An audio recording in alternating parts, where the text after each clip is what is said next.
Muhammad sallallahu alaihi wasallam. Sallallahu ala Muhammad sallallahu alaihi wasallam. Sallallahu ala Muhammad sallallahu alaihi wasallam.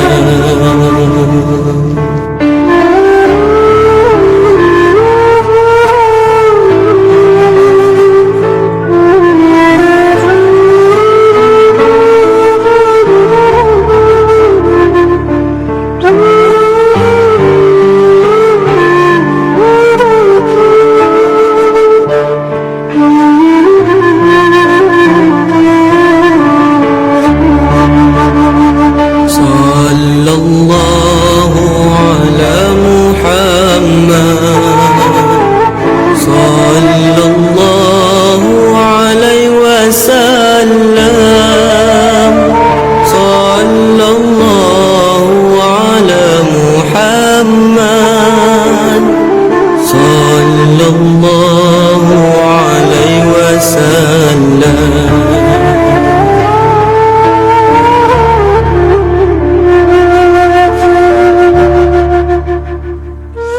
Daripada Rasulullah sallallahu alaihi wasallam, hadis riwayat Tirmizi, sesiapa yang membaca satu huruf daripada kitab Al-Quran, maka baginya adalah pahala, dan pahala digandakan 10. Bukan kata alif lam mim itu 10, tapi alif tu 1, lam tu 1, mim tu 1. Jadi 30 kat situ. Ada 4 perkara ni: kesilapan, ada penipuan, ada paksaan ataupun eksploitasi daripada mana-mana pihak, sama ada pembeli atau penjual. Maka jual beli tersebut bukan tidak sah, tapi boleh diberi hak kepada mana-mana pihak untuk membatalkannya jikalau dia tidak berpuas hati. Kerana puas hati, redha merupakan prasyarat sah sesuatu jual beli tersebut. Ikuti rancangan Anda Tanya Ustaz Jawab setiap hari Jumaat pukul 4 hingga 5 petang. Sebarang kemuskilan berkaitan dengan hukum hakam agama Islam, tanyalah Ustaz. Anda Tanya Ustaz Jawab. Rancangan Anda Tanya Ustaz Jawab, terbitan Labuan FM dengan kerjasama Pejabat Mufti Wilayah Persekutuan Cawangan Labuan.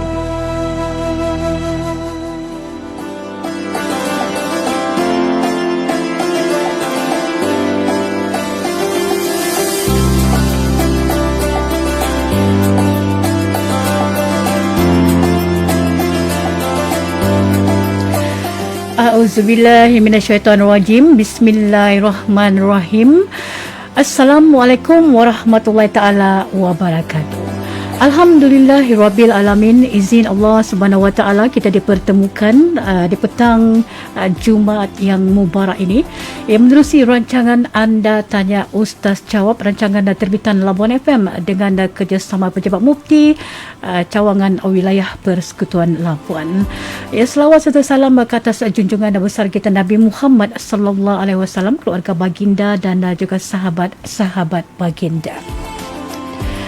Dan terima kasih rakan ICT Azila Muhammad Sodik yang sudah pun seawalnya memastikan rancangan ini ke udara secara langsung melalui laman muka buku Facebook Labuan FM, dan juga kepada pendengar kita muslimin muslimat yang ingin berkongsikan persoalan-persoalan atau nak bertanya sekiranya ada persoalan berkaitan dengan hukum hakam dalam syariat Islam dan ianya berkaitan dengan muamalat dalam Islam, boleh mengajukan sebarang persoalan, dan persoalan yang pastinya boleh tanyakan kepada kita punya tetamu, personality undangan kita pada kali ini, di mana insyaAllah kita akan bersama dengan yang berbahagia Ustaz Nik Abdul Rahman bin Mustafa, merupakan pegawai hal ehwal Islam Pejabat Mufti Wilayah Persekutuan Labuan.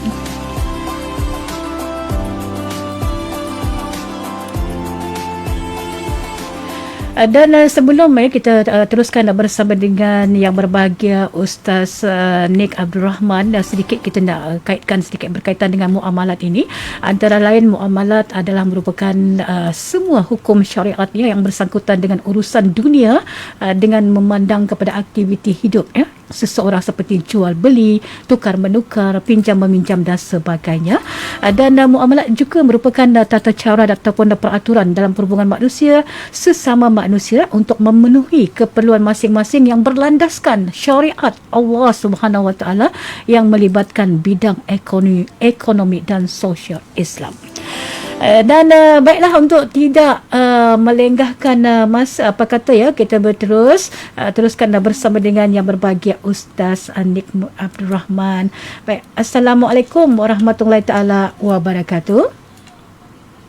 Assalamualaikum Ustaz. Warahmatullahi taala wabarakatuh. Ya, Ustaz boleh dengar? Saya boleh dengar.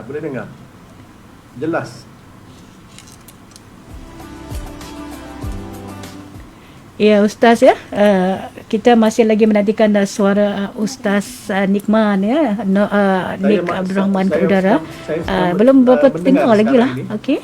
Tapi tak apa pun, terima kasihlah kepada pendengar setia menerusi anda tanya Ustaz jawab Jangan dahulu menghubungi kami. InsyaAllah simpan terlebih dahulu soalannya.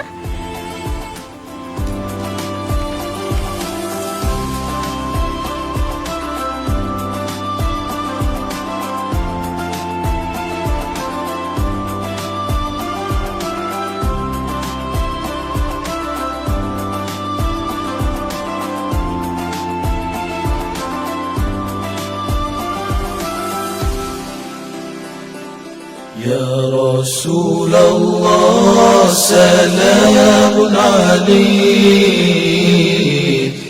يا حبيب الله سلام عليك يا نبي الله سلام عليك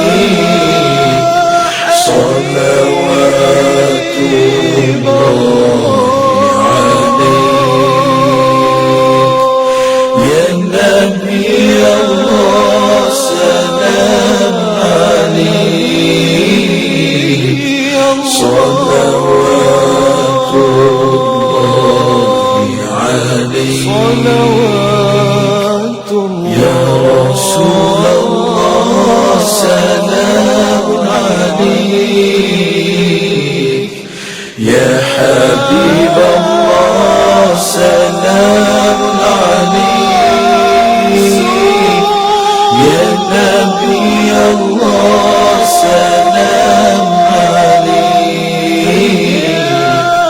صلوات الله عليك يا نبي الله سلام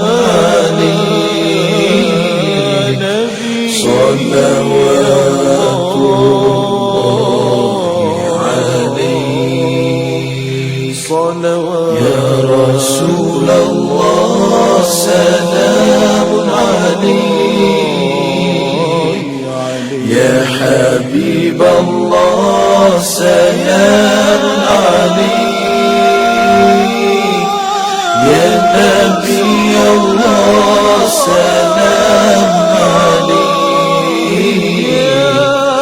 صلوات الله عليك يا نبي الله سلام عليك صلوات الله عليك.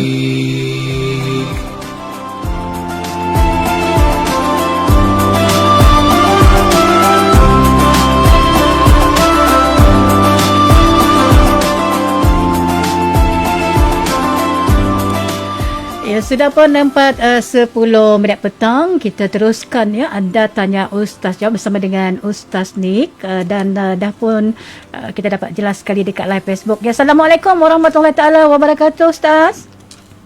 Waalaikumsalam warahmatullahi ya, Ustaz? wabarakatuh. Ustaz boleh dengar ya?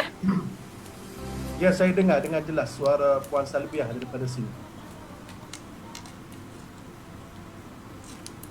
Saya dengar. Waalaikumsalam, dan saya dengar dengan jelas daripada sini.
Percaya kata janjimu, karena ku yakin apa di genggammu. Keharuman setanggi surga, bukan kilauan sebilah melati. Oh, tersiksa jiwa merindu, bagai terkurung di basah tengkuju. Kewangian aroma bunga tak menggugah keteguhan iman. Cinta tak pernah terbongkar dan terlebur pada redup renung mata yang menipu. Tuntas ku mendaki puncak cinta teragung. Izinkan aku melafazkan kata bicara hati yang mudah diterjemah. Betapa aku gerun padang teduh untuk bernaung, karena awan itu rapuh.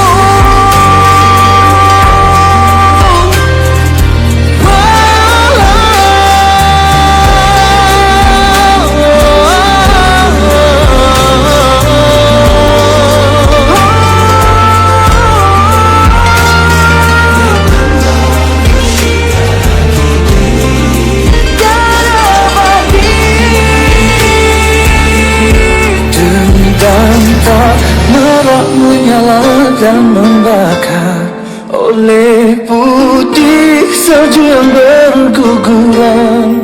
Karena dosa itu lebih hitam dan kelam.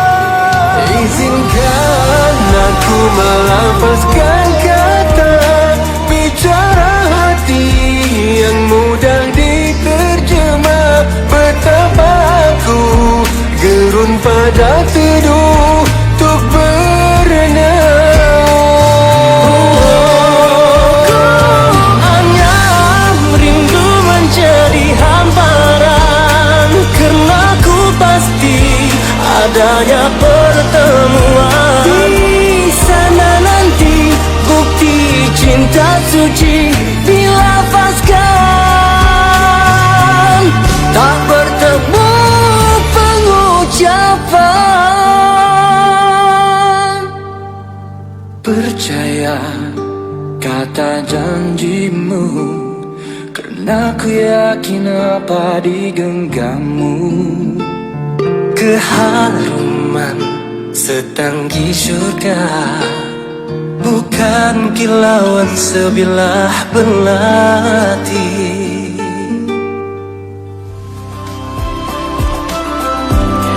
Ya, Alhamdulillahirabbil alamin. Kita masih lagi bersama menerusi Anda Tanya Ustaz Jawab dalam usaha kita untuk mendengar suara yang berbahagia Ustaz Nik Abdul Rahman, insya-Allah. Dan apa kata kita mencuba untuk bersama dengan Ustaz Nik. Assalamualaikum warahmatullahi taala wabarakatuh, Ustaz.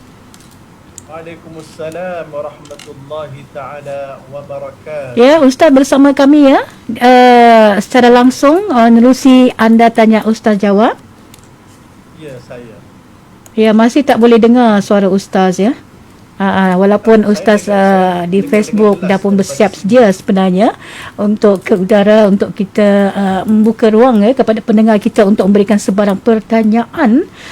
Jadi apapun kita akan mencuba sebaik mungkin untuk mendapatkan suara daripada Ustaz Nik. Jadi pastikan anda terus bersama kami menerusi Anda Tanya Ustaz Jawab. Sabda Nabi sallallahu alaihi wasallam, al-bay'an bil khiyar ma lam yatafarraqa, muttafaqun alaih. Nabi sallallahu alaihi wasallam bersabda, yang bermaksud kedua-dua pihak, penjual dan pembeli, berhak membatalkan, mempunyai pilihan untuk membatalkan perniagaan selama mana mereka belum berpisah daripada majlis akad itu. Hadis riwayat Bukhari dan Muslim.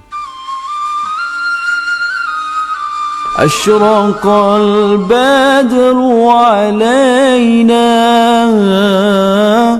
فاختفت منه البدور مثل حسنك ما رأينا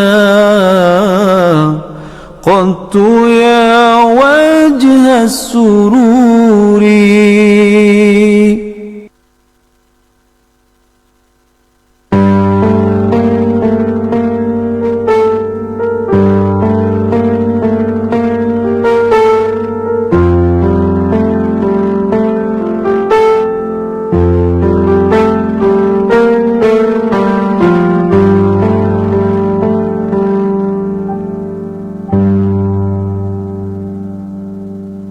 أستغفر الله العظيم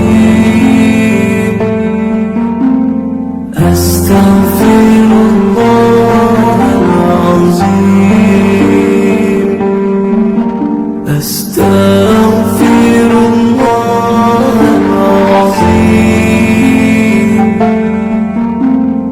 أستغفر الله العظيم أستغفر الله العظيم أستغفر الله العظيم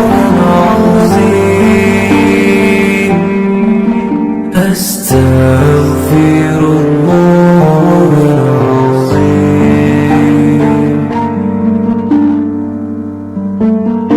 العظيم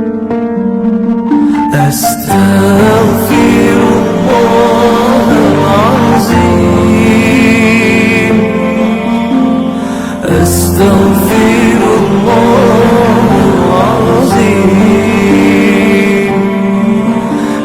أستغفر الله العظيم أستغفر الله العظيم أستغفر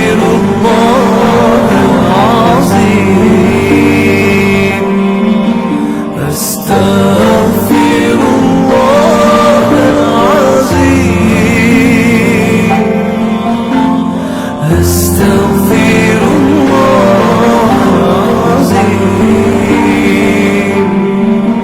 أستغفر الله العظيم أستغفر الله العظيم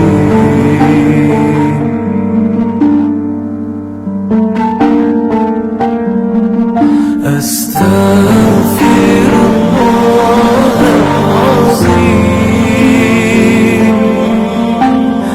أستغفر الله العظيم أستغفر الله العظيم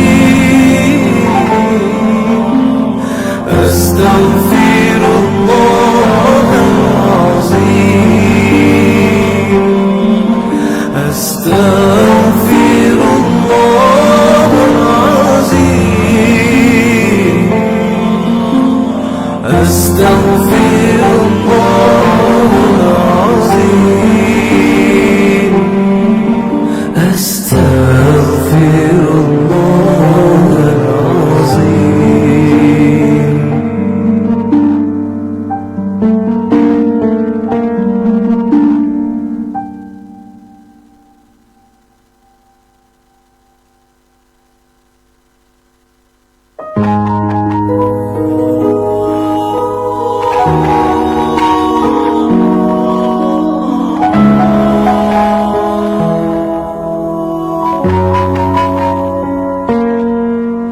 أستغفر الله رب البرايا أستغفر الله من الخطايا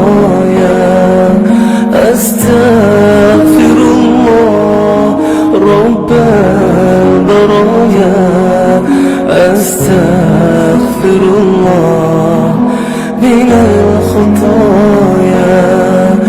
أستغفر الله رب البرايا أستغفر الله من الخطايا أستغفر الله رب البرايا أستغفر الله من الخطايا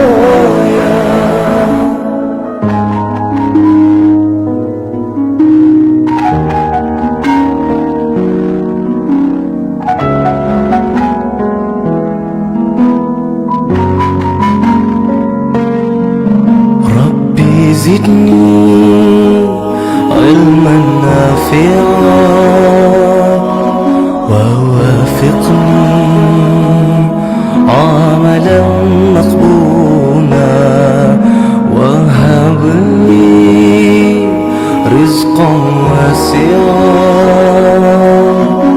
وتوب علي توبة نصوحا أستغفر الله رب البرايا أستغفر الله من الخطايا أستغفر الله رب البرايا أستغفر الله من الخطايا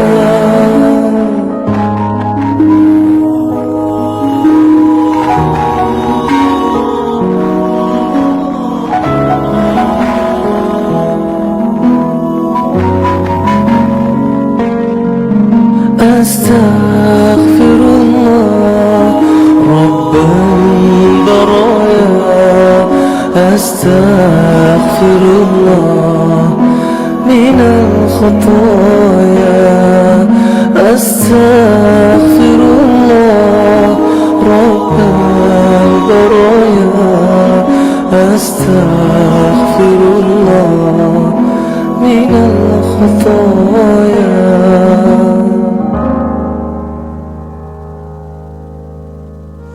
Daripada Rasulullah SAW, hadis riwayat Tirmizi, sesiapa yang membaca satu huruf daripada kitab Al-Quran, maka baginya adalah pahala, dan pahala digandakan 10. Bukan kata alif lam mim itu 10, tapi alif tu 1, lam tu 1, mim tu 1.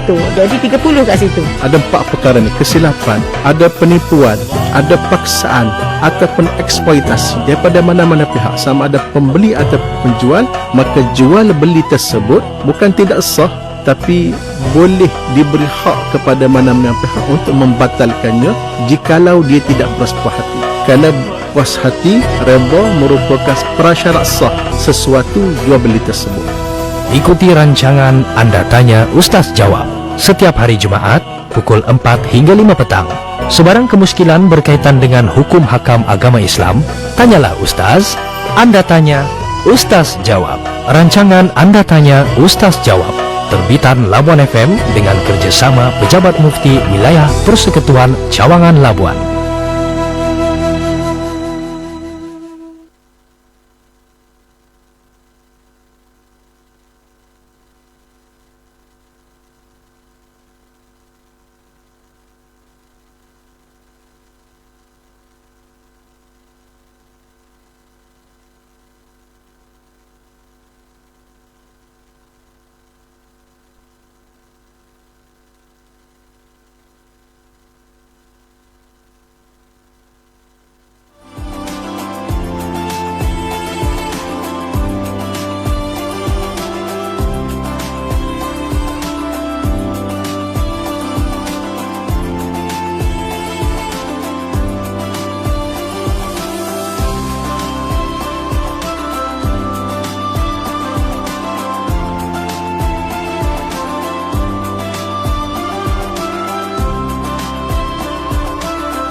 Ya, alhamdulillahirabbil alamin.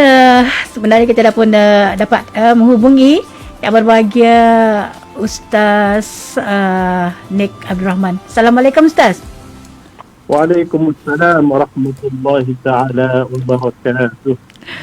Ya, begitulah Ustaz ya, kita hanya merancang ya, dan Allah yang menentukan segalanya. Tak dapat nak through menerusi live Zoom, tapi nampak juga muka Ustaz tadi dapatlah mengubat kerinduan walaupun Ustaz berada di Semenanjung ya.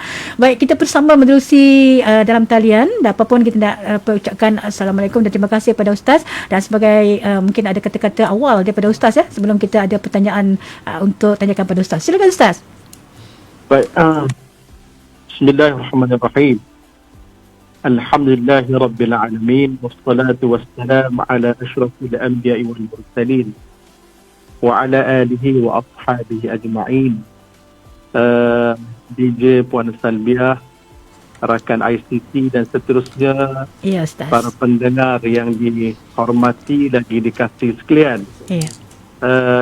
Saya mulakan sesi kita pada petang ini dengan memetik sepotong ayat Al-Quran dalam surah Al-Ma'idah ayat 3 yang berbunyi A'udzubillahi minasyaitonir rajim wa ta'awanu 'alal birri wat taqwa wa la ta'awanu 'alal itsmi wal 'udwan.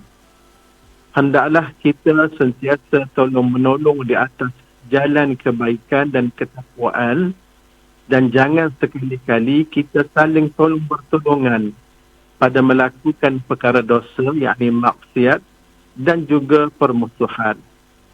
Berdasarkan kepada ayat ini, ia menjadi suatu sandaran ataupun asas yang kukuh dalam bidang muamalah, di mana dalam perhubungan kita manusia, apabila kita melakukan sebarang urus niaga, melakukan sebarang aktiviti perniagaan, melakukan sebarang muamalah, bahkan bukan setakat masalah ekonomi, tapi dalam apa juga perhubungan sesama manusia, kita mesti memastikan ia membawa kepada kebaikan dan juga kepada ketakwaan. Jangan sekali-kali kita bekerjasama ataupun kita melakukan tolong-menolong dalam perkara-perkara yang boleh mengundang kemurkaan Allah Subhanahu wa taala, yang boleh mengundang dosa dan juga boleh mengundang perseteruan maupun permusuhan sesama manusia. Justru itu, dalam masalah kita panggil tolong-menolong ni, kerjasama ini, ulama kita telah membahaskan dengan begitu mendalam sekali. Kerana di sana ada kerjasama yang dipanggil sebagai kerjasama secara langsung, dan ada kerjasama yang tidak secara langsung, secara tidak langsung. Okay? Di mana ulama kita menetapkan setakat manakah kita boleh bekerjasama ataupun tolong menolong dalam perkara-perkara yang mendatangkan mudaratan ataupun maksiat. Adapun tolong menolong bekerjasama kepada perkara kebaikan itu jelas. Tapi dalam perkara yang dosa ni, perkara yang tak baik ni, setakat mana ke perimeter dipanggil yang ulama kita tetapkan untuk kita boleh melakukan ataupun tidak melakukan. Di sana sebenarnya kalau kita membuka kitab-kitab fiqh, ada 4 bentuk kategori tolong menolong ataupun kerjasama ini. Tolong menolong, bantu-membantu kerjasama ini. Pertama, kerjasama yang secara langsung dan ada nawaitu, ada niat. Okay? Yang dipanggil sebagai mubasyarah maqsudah, langsung dan ada niat. Sebagai contohlah, kita beri najis dadah kepada penagih dadah, kan? Orang itu dalam menagih dadah, kita beri najis dadah kepada dia. Ini dia panggil kerjasama yang memang secara langsung dan memang bernawaitu untuk memberi seseorang itu mengambil dadah. Ini tidak dibenarkan dalam Islam. Adapun yang kedua, kerjasama yang langsung tapi tanpa niat. Okay? Tanpa nawaitu. Okay?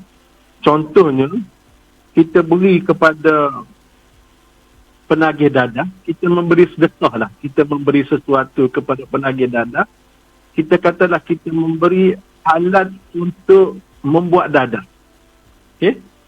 Kita memberi dia kepada alat yang boleh membuat dadah. Okay?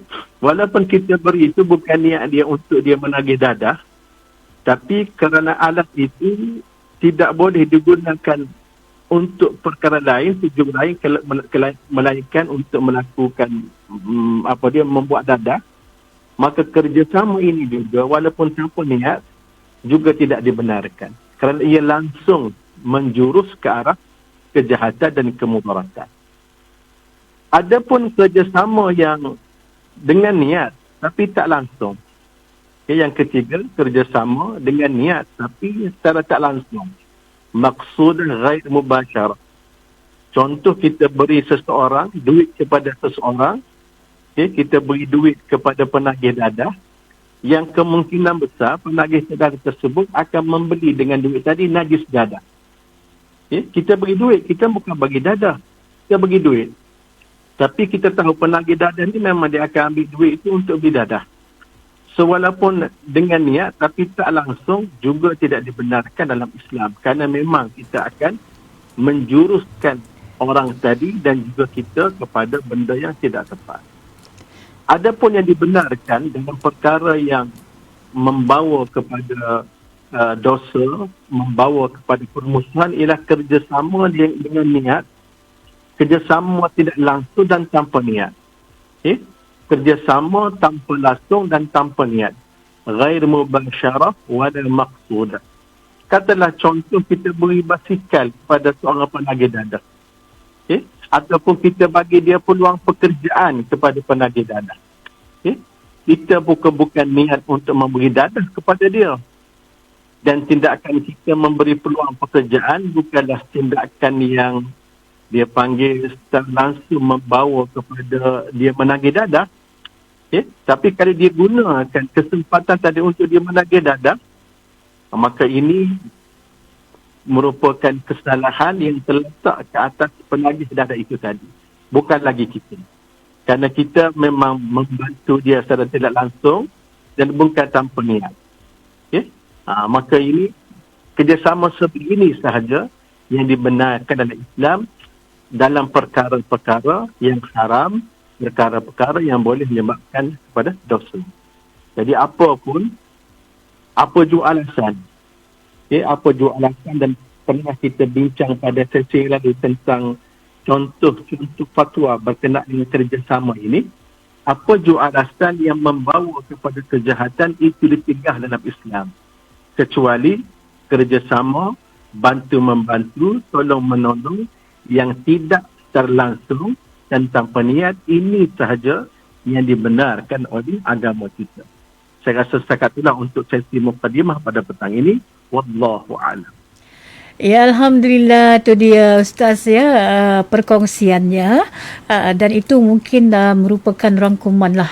Maklum sajalah, pada minggu ini merupakan siri yang ke-6 menerusi muamalat dalam Islam, dan apapun, terima kasih Ustaz, akhirnya kita berjaya juga ke udara walaupun tak nampak wajah Ustaz, cuma nampak banner je tapi suara Ustaz begitu jelas sekali, Alhamdulillah.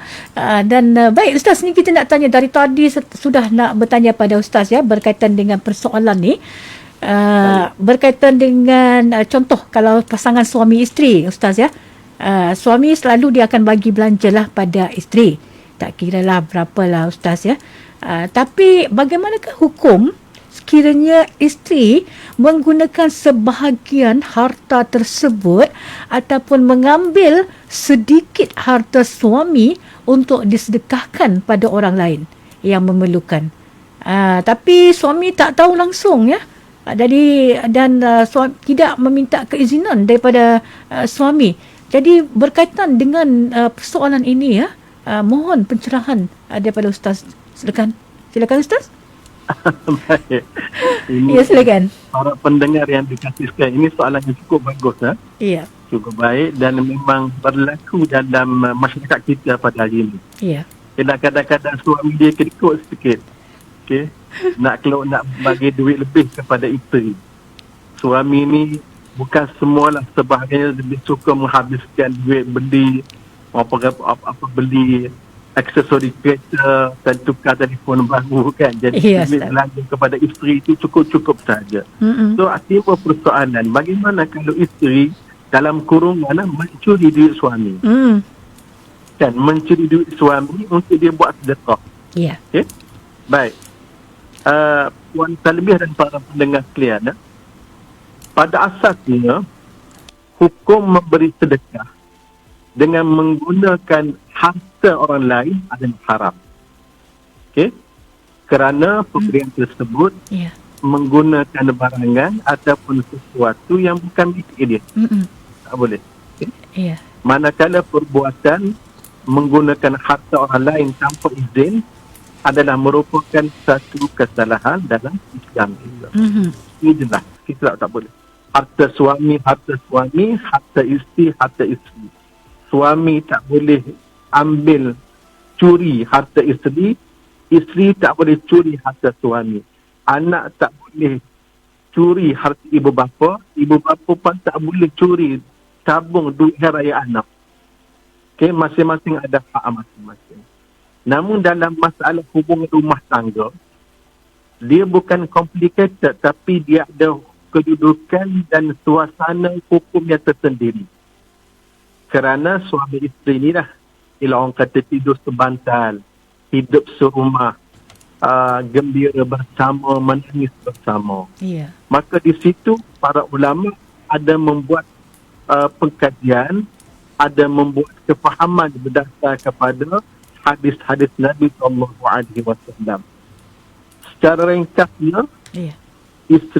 hukum isteri bersedekah menggunakan harta suami tanpa izin suami adalah harus dan dibenarkan. Ya. Tapi dengan syarat dengan kadar atau nilai yang rendah yang tidak membebankan suami. Sekadar RM10, sekadar RM5 itu dibenarkan. Ya. Janganlah pula sampai nak bersedekah sampai RM1,000, Yes, sampai RM2,000, sampai terganggu keadaan suami. Ya. Okay? Di samping dia yakin ataupun dia tahu suami dia ni akan reda dengan perbuatan dia. Meskipun begitu, kita nasihatkan, okey, agar sebaiknya kalau boleh mintalah izin dengan suami. Sama ada sebelum bersedekah ataupun selepas sedekah. Ya. Kerana itu menjamin keharmonian Ya. dan kebahagiaan hubungan suami dan juga isteri. Ya. Wallahu a'lam. Itu dia, alhamdulillah, pencerahan yang cukup jelas ya. Mana tahu senario ini sedang terjadi kepada isteri-isteri yang nak bersedekah, tapi jumlah dia tu kalau kata dia di Labuan ni kan berkadar-kadar. Maknanya jangan melampau-lampau sangatlah tu Ustaz ya. Saya. Ya, baik Ustaz. Okey, baik ni Ustaz ya. Dalam rumah tangga biasanya ada dikurniakan zuriat ya. Jadi lahirlah seorang bayi. Contohlah jadi pasangan suami isteri. Lahirlah seorang bayi dan adalah cahaya mata ya. Ini nak bertanya pula tentang satu amalan ya. Amalan timbang rambut bayi. Dan disedekahkan dengan nilai emas atau perak. Jadi adakah ini dikira sebagai zakat dan apa hukumnya Ustaz? Silakan. Okey. Terima kasih kepada para pendengar yang beriman. Okey, ini juga suatu masalah yang kita di Pejabat Mufti kita mendapat kemusykilan sebegini ya, di mana ada sebagian masyarakat memahami ada zakat dalam rambut bayi. Ada zakat dalam rambut bayi. Ya. Okey. Suka saya jelaskan begini. Bayi disunatkan untuk dicukur ataupun dia panggil akikah rambutnya pada hari yang ke-7 kelahiran. Ya. Rambut tersebut diambil dan ditimbang dengan timbangan berat emas dan perak. Kalau sebagai contoh di Semenanjung ini kita boleh bawa rambut tu kepada kedai-kedai tukar emas. Kita minta timbang dengan penimbang emas yang bukan berbeza dengan timbangan beras ni. Timbangan yang begitu sophisticated, yang canggih sedikit, okey, di mana walaupun rambut bayi tidak berat, tapi kalau dia timbang, dia ada nilaian. Ya. Nanti kita tanya kepada kedai emas tersebut, kalau emas, berapakah harga nilaian rambut ini? Kalau dia kata, okey, rambut ni RM100 kalau mengikut timbangan emasnya, maka dia ambil duit RM100 tadi, bukan diambil lah, dikeluarkan oleh ibu ataupun ayah, nilaian RM100 untuk dibuat sedekah. Okay? So, ini berdasarkan kepada hadis daripada Sayyidina Ali radhiyallahu anhu, katanya Rasulullah SAW ketika mengakikahkan seekor kambing bagi cucunya Al-Hasan yang berpesan, wahai Fatimah ni anak Rasulullah radhiyallahu anha, Fatimah radhiyallahu anha, isteri kepada Sayyidina Ali. Rasulullah berpesan, cukurlah rambutnya dan bersedekahlah perak mengikut berat rambut tersebut. Ali berkata, Fatimah pun menimbang rambut itu dan mendapati beratnya 1 dirham ataupun setengah dirham. 1 dirham dia lebih kurang dalam 40-50 ringgit ya sekarang. Nilai kalau tidak silap saya. Ya. Jadi itu. Jadi mana perbuatan begitu cukur rambut dan pergi timbang dengan nilai emas itu, hukum perbuatan ini adalah sunat. Dan dia mengikut kemampuan suami dan isteri. Jangan kita beranggapan ia merupakan perkara wajib. Kerana perbuatan itu dari sudut yang lain merupakan suatu perkara digalakkan bagi menandakan tanda kegembiraan, kesyukuran kita kepada Allah Subhanahu wa taala kerana dikurniakan kepada kita cahaya mata. Itu dia punya falsafahnya. Jadi itu hanya sedekah yang sunat, bukan wajib. So tidak timbul isu dan tidak wujud apa yang difahami sebagai zakat rambut bayi. Itu bukan zakat rambut bayi, tapi merupakan sedekah yang digalakkan untuk kita lakukan pada hari akikah, hari ke-7, rambut bayi ditukur rambutnya. Wallahu a'lam. Itu dia ya, jawapan kepada persoalan tersebut. Terima kasih Ustaz Nik. Begitu jelas sekali ya. Dan sebenarnya ada pertanyaan ya berkaitan dengan pelaburan pula ni Ustaz. Kita nak beralih kepada pelaburan. Orang suka sangat melabur ni. Kita nak melabur dekat bank, biasalah ya. Kemudian itu memang kebiasaan ya, membuat pelaburan di bank-bank lah.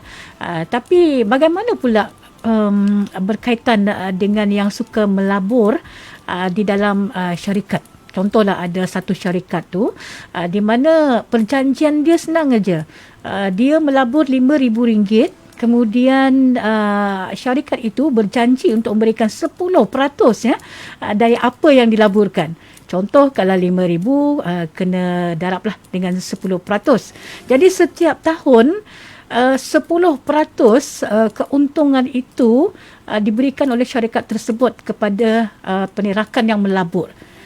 Dan nak persoalan dia, rata-rata ramai yang bertanya, adakah pelaburan ini dikira sebagai riba? Bagaimana persoalan begini Ustaz? Silakan Ustaz. Baik, alhamdulillah, soalan yang agak baik juga daripada para pendengar. Ini berkaitan dengan soalan yang agak panas ni tentang pelaburan.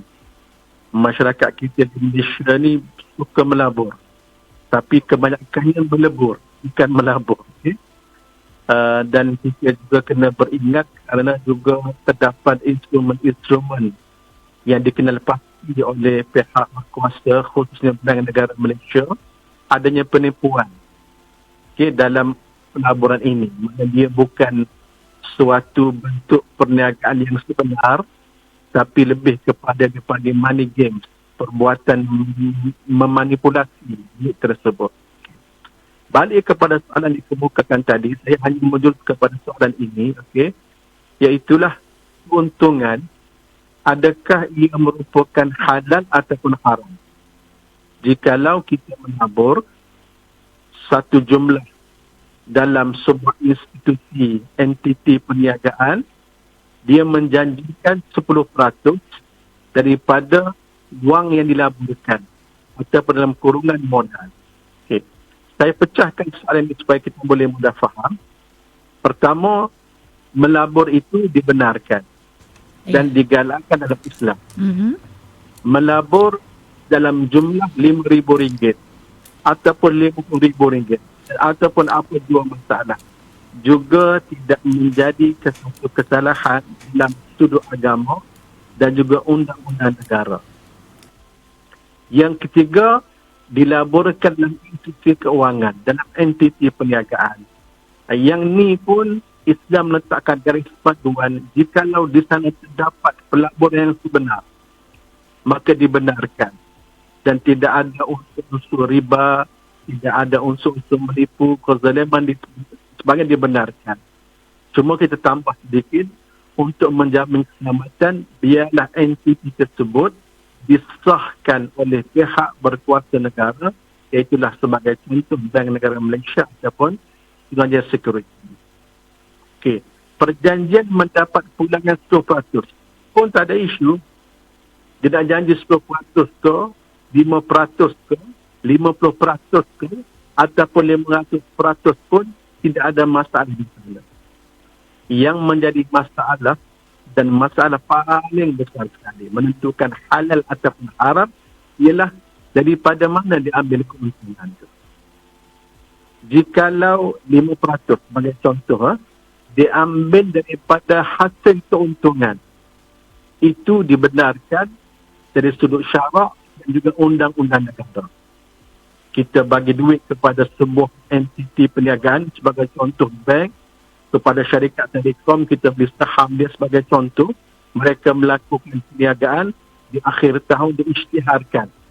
Okey, kita mendapat keuntungan sebanyak ini. Itu dibenarkan kerana peratus tadi dikira ataupun diambil daripada hasil keuntungan. Yang menjadi masalahnya, yang menyebabkan dia haram, dan ini yang berlaku kepada skim cepat kaya, ialah 5% daripada modal, daripada duit yang kita laburkan. Sama ada untung ke rugi, itu bukan persoalan bagi mereka. Yang penting kalau kita bagi, katalah kita letak contoh RM5,000, setiap tahun kita dapat 10%. Lebih kurang RM500. RM500. Okay? Setiap tahun dapat 500, kurang 500 sehari. Ini tidak dibenarkan dalam Islam. Ia merupakan perkara haram. Kerana ia tidak melambangkan perniagaan yang sebenarnya. Tidak ada untung di situ. Tidak ada masalah risiko di situ. Dan dari sudut undang-undang negara juga merupakan satu kesalahan. Jadi saya ulangi, bagi kita sebagai pelabur yang nak menentukan manakah halal ataupun haram berdasar kepada ayat terma yang saya berikan tadi, yang menentukan halal ataupun haram ialah 100 diambil daripada mana. Jikalau 100 daripada wang yang kita laburkan ataupun modal, itu haram. Tapi kalau 100 berdasar kepada keuntungan, itu dibenarkan dalam Islam. Wallah. Ya, itu dia penjelasan. Terima kasih Ustaz ya. Okey, baik Ustaz, nampaknya kita pun dah menghampiri ke penghujung rancangan ya. Pukul 5 petang kita ada Utama 5 petang melalui Nasional FM, dan sebagai kesimpulan dan juga mungkin ada pesanan daripada Ustaz ya. Silakan Ustaz. Puan Salbiah, DJ, ICT dan juga para pendengar sekalian. Sebagai akhir ini, dalam pertemuan kita pada pagi ini, pada petang ini, apapun Nabi SAW berpesan, man yuridillahu bihi khayra yufaqqihhu fid din. Barang siapa yang Allah Ta'ala inginkan dia kebaikan, kebaikan dunia, kebaikan akhirat, kebaikan dan apa jua, keluarga, kehidupan, kerjaya, apa jua, Allah Ta'ala akan memastikan dia memahami agama ini.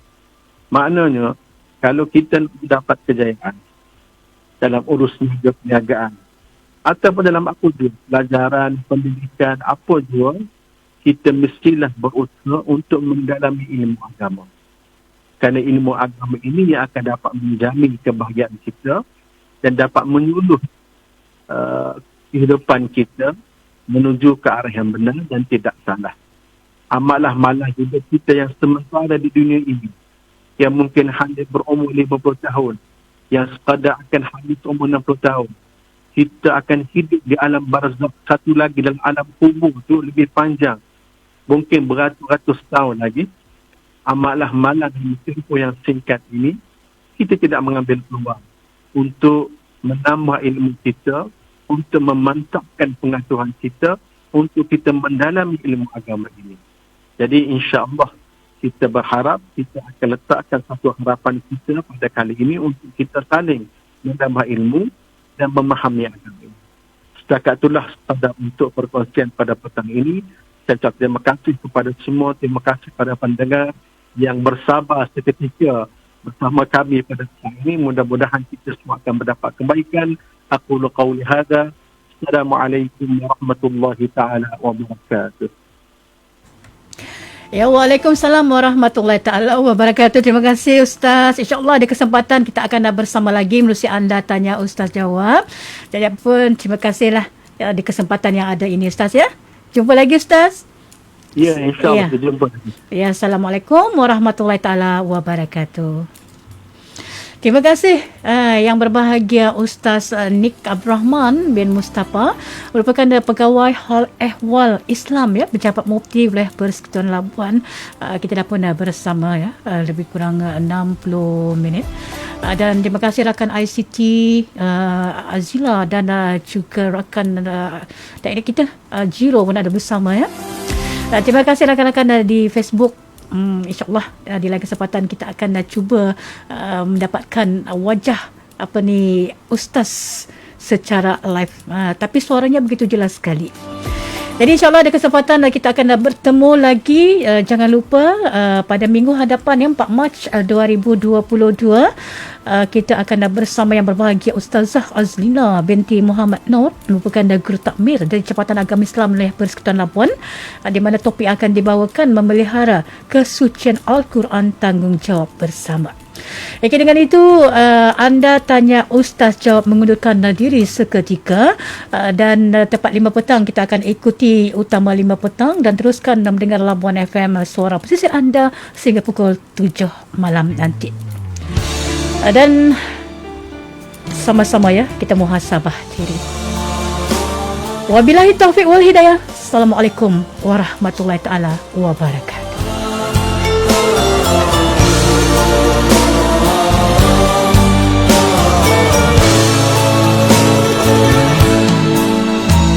Sepi benar senja ini, bayunya semilit mengana ombak kecil. Jalur ufuk pula mengemas terang kapal dan layar terkapar. Mengapa nantikan senja baru kan terdetik pulang ke pengkalan. Gusam malam menghampiri, ku tewas di lautan. Tuhan, layarkan ku ke arah cintamu, tuntuniku menggapai redamu. Timbunan kasihmu ku berteduh kepadamu ya Tuhan. Berikan sejebis keinsafan, bekalan sepanjang perjalanan mencari ketenangan. Biar kau menjadi saksi tulus tangisku kala dini hari, kesempatan yang hanya sebentar. Moga keikhlasanku terlangkah. Berikanlah ku hidayah agar dikuatkan iman yang lemah.